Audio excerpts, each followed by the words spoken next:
Bienvenue sur Nouvelles et Tendances, votre source incontournable pour rester informé des actualités et tendances qui façonnent notre monde. Ici, nous explorons les sujets qui comptent vraiment, avec des analyses claires et des perspectives uniques. Abonnez-vous à notre chaîne et n'oubliez pas d'activer la cloche pour recevoir toutes les notifications en temps réel.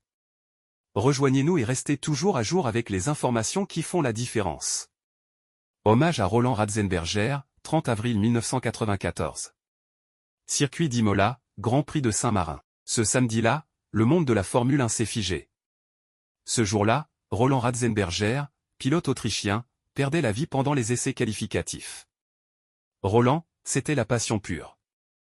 Né à Salzbourg, il rêvait depuis l'enfance de vitesse, de moteurs vrombissants, de gloire sur les circuits les plus mythiques.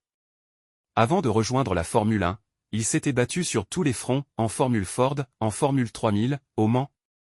Ce n'est qu'en 1994, après des années de persévérance, qu'il réalisa enfin son rêve, piloter en F1 avec l'écurie Syntec.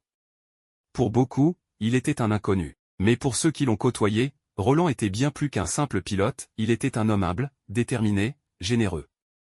Il n'avait pas la voiture la plus rapide, ni le nom le plus célèbre, mais il avait cette lumière dans les yeux que seuls les vrais passionnés possèdent.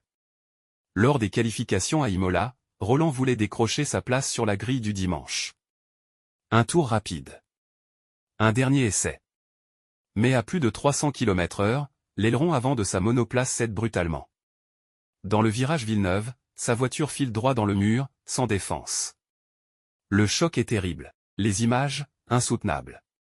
Les secours n'ont rien pu faire. À seulement 33 ans, Roland Ratzenberger s'éteint. Un homme qui n'aura connu que 3 grands prix, mais qui laissera une empreinte indélébile dans l'histoire du sport automobile. Le lendemain, le monde sera encore endeuillé. Cette fois, ce sera Ayrton Senna. Mais ce samedi, c'est Roland qui a ouvert les yeux de la Formule 1 sur sa vulnérabilité. Sa mort fut un signal d'alarme, un appel à repenser la sécurité. Et grâce à lui, des vies furent ensuite sauvées. Aujourd'hui, nous nous souvenons de lui, de son courage, de son parcours, de son amour pour la course. Roland, tu n'as jamais gagné de trophée en F1, mais tu as gagné notre respect éternel. Ton nom vivra toujours dans nos mémoires, dans chaque tour de piste, dans chaque cri de moteur.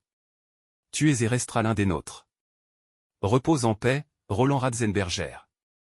1981-1994